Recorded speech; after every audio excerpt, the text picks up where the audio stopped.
আমি আইসিটি ও ডিজিটাল প্রযুক্তি কোচিং সেন্টারের পক্ষ থেকে বলছি। আজকে নবম শ্রেণীর প্রথম অধ্যায়ের একটা অঙ্ক আমি করে দেখাবো। যেহেতু বই দেয়নি এখনও, সেহেতু সব কিছু সম্পর্কে একটু ধারণা থাকা উচিত। সেহেতু সব কিছু সম্পর্কে অল্প করে ধারণা দেব যেটা দরকার। প্রথম অধ্যায় আছে বাস্তব সংখ্যা। তো আমরা শুরু করি। স্বাভাবিক সংখ্যা এটা কাকে বলে এটা চিনলেই হয়ে যাবে। 1 2 3 4 ডট ডট মানে আরও অসংখ্য সংখ্যা এখানে আছে ইত্যাদি সংখ্যাগুলোকে স্বাভাবিক সংখ্যা বা ধনাত্মক অখণ্ড সংখ্যা বলে। আর 2 3 5 7 ডট ডট ইত্যাদি মৌলিক সংখ্যা, এগুলো হচ্ছে মৌলিক সংখ্যা, এবং 4 6 8 9 ইত্যাদি যৌগিক সংখ্যা। তো প্রথমে আমরা জানলাম স্বাভাবিক সংখ্যার মধ্যে আছে ধনাত্মক অখণ্ড সংখ্যা, মৌলিক সংখ্যা এবং যৌগিক সংখ্যা। এতটুকু জানলেই এ সম্পর্কে আশা করি বোঝা যাবে। তো দ্বিতীয় আছে পূর্ণ সংখ্যা। দেখা যাক, শূন্য সহ সকল ধনাত্মক ও ঋণাত্মক অখণ্ড সংখ্যাসমূহকে পূর্ণ সংখ্যা বলা হয়। তো শূন্য থাকবে আর ধনাত্মক আর ঋণাত্মক এইগুলো অখণ্ড সংখ্যাগুলো নিয়ে পূর্ণ সংখ্যা গঠিত হবে। তো অর্থাৎ উদাহরণ দেওয়া যায় -3 -2 -1 0 1 2 3 ডট ডট ইত্যাদি পূর্ণ সংখ্যা। এরপরে আছে ভগ্নাংশ সংখ্যা। দেখে নেওয়া যাক, পি কিউ পরস্পর সহমৌলিক আর Q does not equal to 0 এবং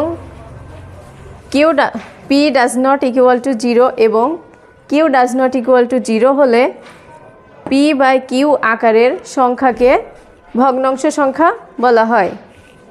তো উদাহরণ আছে 1/2 3/2 -5/3 ইত্যাদি ভগ্নাংশ সংখ্যা। তো ভগ্নাংশ সংখ্যা হওয়ার জন্য দেখলাম পি বাই কিউ আকারের সংখ্যাগুলো হতে হবে সহমৌলিক। আর এখানে P does not equal two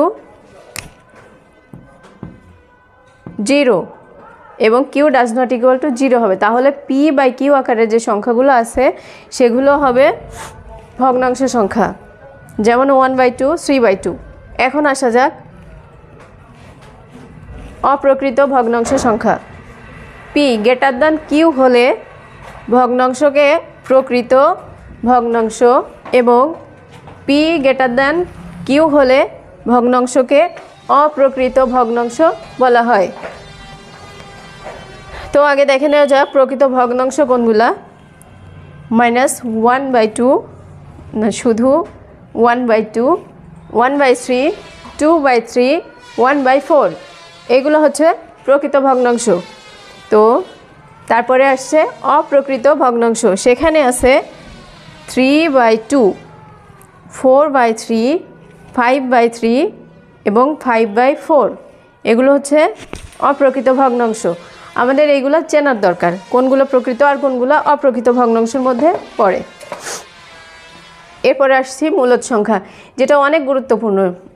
এ থেকে মূলদ এবং অমূলদ এইগুলা অনেক গুরুত্বপূর্ণ, কারণ এইগুলা থেকে অঙ্ক আসে।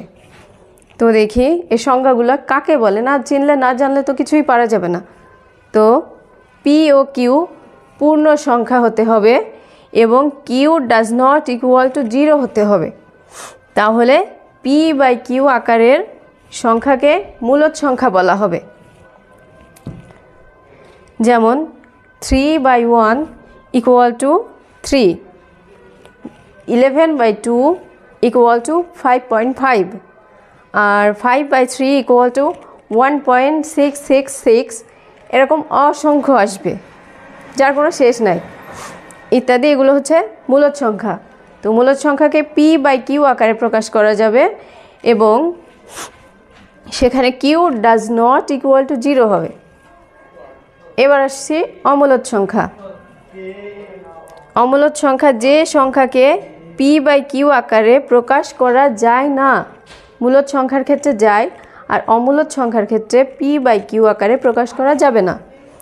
এবং যেখানে p ও q পূর্ণ সংখ্যা হবে এবং q = 0 হবে, সে সংখ্যাকে অমূলদ সংখ্যা বলা হয়। তো উদাহরণ আসছে √2 = 1.414213 মানে অসংখ্য, এখানে শেষ হবে না। √3 সমান আসছে 1.752 ... √5/2 আসছে 1.583 অগণিত, অসংখ্য, এটার কোনো শেষ নাই, এভাবে চলতেই থাকবে। তো বোর্ডে লেখা যেহেতু আগে থেকে লিখে রেখেছি, কারণ লিখতে গেলে অনেক সময় দরকার হয়, আর এখন যদি আমি এটা মুছে দিয়ে আবার লিখতে যাই তো আরও অনেক সময়ের ব্যাপার, একটা ভিডিও অনেক দীর্ঘায়িত হয়ে যাবে। তার জন্য আর বাকি যেগুলো আছে সেগুলো আমি মুখে বলে দেব, আর এটা ডেসক্রিপশন হিসেবে থেকে যাবে, ওখানে ভিডিও থেকে দেখে নেওয়া যাবে, আমি সবগুলা দিয়ে দেব একটা ছবি করে। তো পরে যেগুলো আমাদের দরকার এটা হচ্ছে দশমিক ভগ্নাংশ সংখ্যা। মূলদ সংখ্যা ও অমূলদ সংখ্যাকে দশমিকে প্রকাশ করা হলে একে দশমিক সংখ্যা বলা হয়। মানে এই যে মূলদ সংখ্যা অমূলদ সংখ্যা দেখলাম, এটাকে যদি দশমিক ভগ্নাংশে প্রকাশ করা হয় তাহলে সেটাই দশমিক ভগ্নাংশ সংখ্যা। এর উদাহরণ হিসাবে দেওয়া আছে 3 = 3.0। উদাহরণটা লেখা যাক।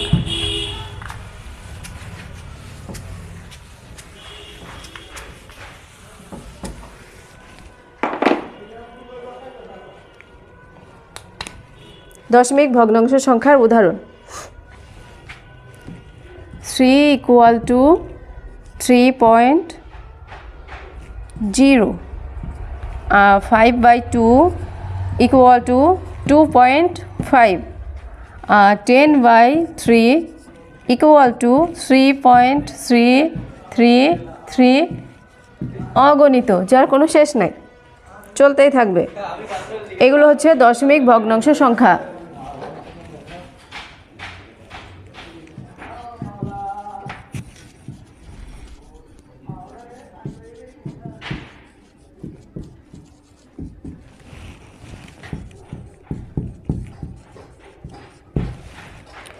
তারপরে আসছে বাস্তব সংখ্যা। সকল মূলদ সংখ্যা এবং অমূলদ সংখ্যাকে বাস্তব সংখ্যা বলে। তাহলে যে মূলদ এবং অমূলদ সংখ্যা আছে সে সবগুলোকে একসাথে বলবে বাস্তব সংখ্যা। আর এরপরে আছে ধনাত্মক সংখ্যা। শূন্য অপেক্ষা বড় সকল বাস্তব সংখ্যাকে ধনাত্মক সংখ্যা বলা হয়, সেটা হবে শূন্য অপেক্ষা বড়। তাহলে উদাহরণ দেখা যাক।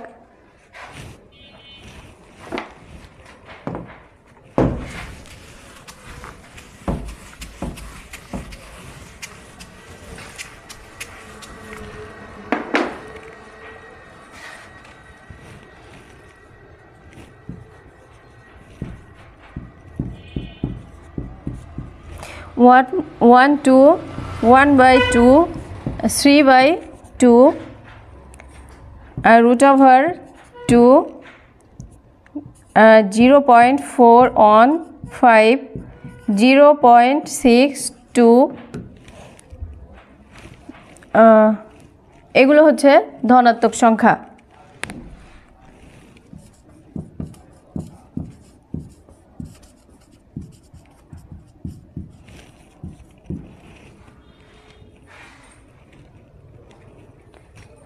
এরপরে আসছে ঋণাত্মক সংখ্যা। এটা হবে শূন্য অপেক্ষা ছোট, প্রথমটা ছিল শূন্য অপেক্ষা বড়, এটা ঋণাত্মক, তার জন্য এটা শূন্য অপেক্ষা ছোট। সকল বাস্তব সংখ্যাকে ঋণাত্মক সংখ্যা বলা হয়। তো উদাহরণ হচ্ছে এখানে যেটা লিখেছি তার আগে মাইনাস বসিয়ে দিলেই ঋণাত্মক সংখ্যা হয়ে যাবে। তো -1, -2, -1/2, -3/2, -√2, -0.415, -0.6 পৌনঃপুনিক 2 পৌনঃপুনিক, এটা হচ্ছে ঋণাত্মক সংখ্যা। আরেকটা আছে অঋণাত্মক সংখ্যা। শূন্য সহ সকল ধনাত্মক সংখ্যাকে অঋণাত্মক সংখ্যা বলা হয়। সেখানে শূন্য থাকবে, শূন্য সহ সকল ধনাত্মক সংখ্যা হবে সেটা। তো একটু উদাহরণ দেখা যাক।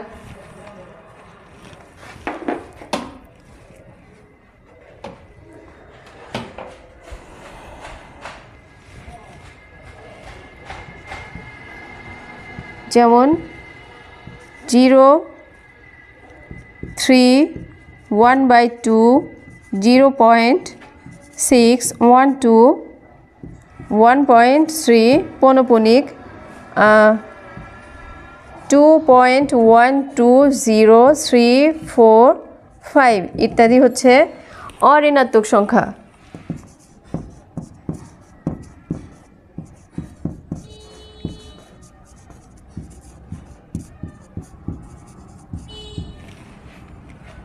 তো মোটামুটি হয়ে গেল প্রথম অধ্যায় বাস্তব সংখ্যার ধারণা। এই ধারণাগুলো জানলে যে অঙ্কগুলো আছে সেগুলো করতে অনেক সহজ হবে।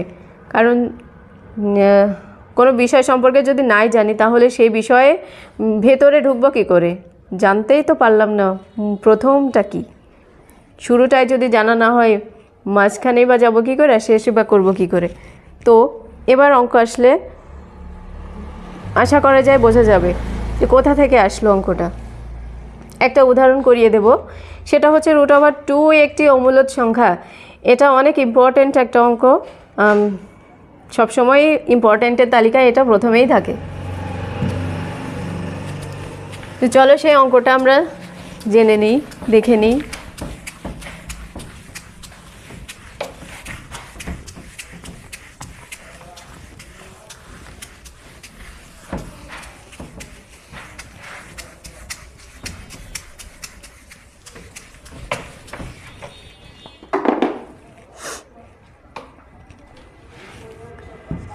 √2 একটি অমূলদ সংখ্যা।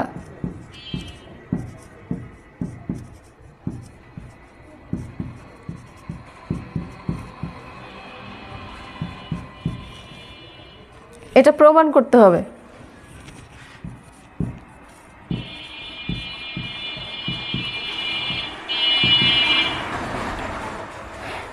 তো আমরা এখন প্রমাণ করি।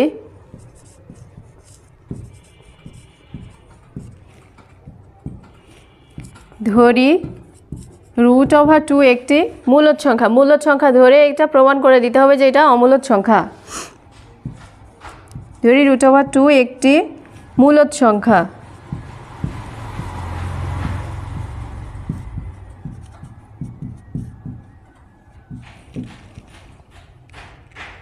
পরের লাইন আসছে, যেহেতু এটা একটি অমূলদ সংখ্যা তাহলে এমন দুইটি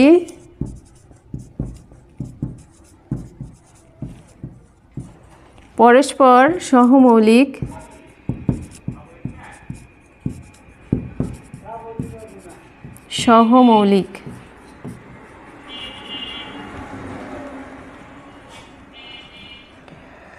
স্বাভাবিক সংখ্যা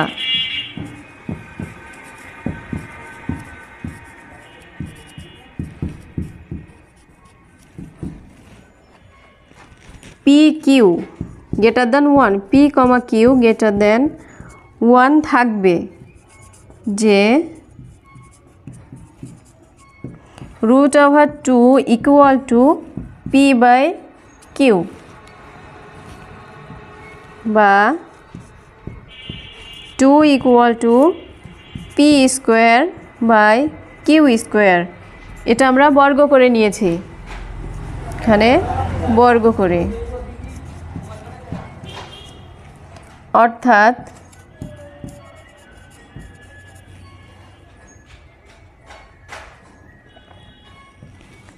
(2p = P²/Q) উভয় পক্ষকে Q দ্বারা গুণ করে নিয়েছি।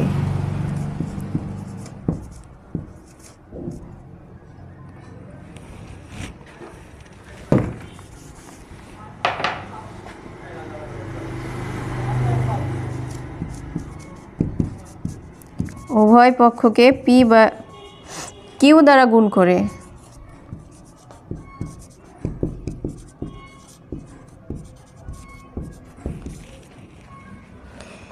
এরপরে আসি স্পষ্টত।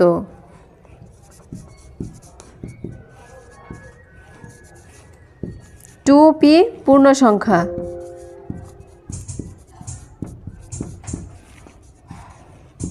কিন্তু এটা হচ্ছে পূর্ণ সংখ্যা, টু পি পূর্ণ সংখ্যা, কিন্তু পি স্কোয়ার বাই কিউ এটা পূর্ণ সংখ্যা নয়।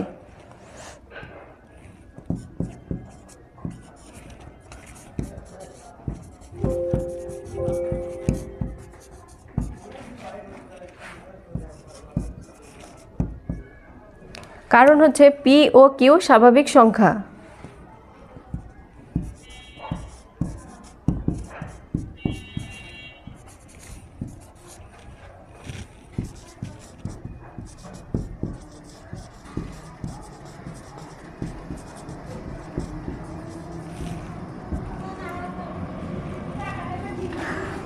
আর এগুলো হচ্ছে এরা পরস্পর সহমৌলিক।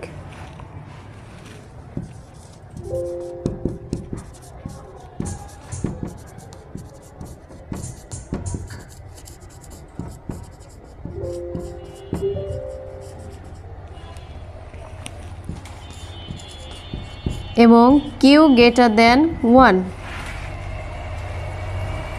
তারপরে আসি, অতএব টু কিউ এবং পি স্কোয়ার বাই কিউ সমান হতে পারে না।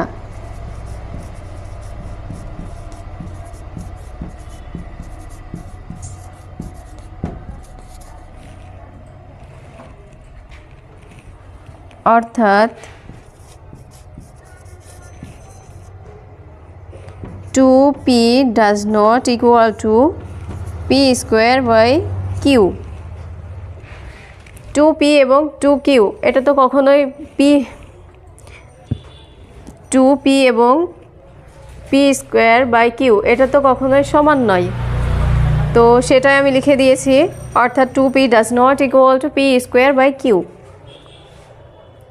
এখন এই √2কে পি বাই কিউ আকারে প্রকাশ করা যাবে না, সেটা লিখব উপরেটা মুছে দিয়ে।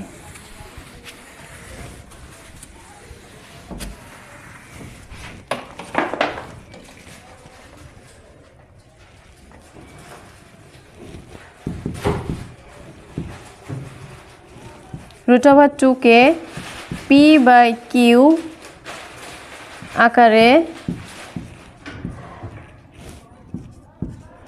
প্রকাশ করা যায় না, করা যাবে না। অর্থাৎ √2 does not equal to P by Q. অতএব √2 একটি অমূলদ সংখ্যা। তো আমরা প্রথমে যে সংখ্যাটা দেখে নিয়েছিলাম সেখানে ছিল যেটা মূলদ সংখ্যা তাকে পি বাই কিউ আকারে প্রকাশ করা যাবে এবং কিউ ইকুয়াল টু 0 হবে, এবং অমূলদ সংখ্যা সেটা পি বাই কিউ আকারে প্রকাশ করা যাবে না এবং Q does not equal to সেখানে 0 হবে। তো ওখানে যদি এখানে √2 এখানে কিউ থাকতো, ওখানে ডাজ নট ইকুয়াল টু 0 থাকতো, তাহলে এটা অমূলদ সংখ্যা হয়ে যেত। তো এখানে আমাদের প্রথমে একটা সংখ্যা দেওয়া হচ্ছে, সেটা হচ্ছে √2।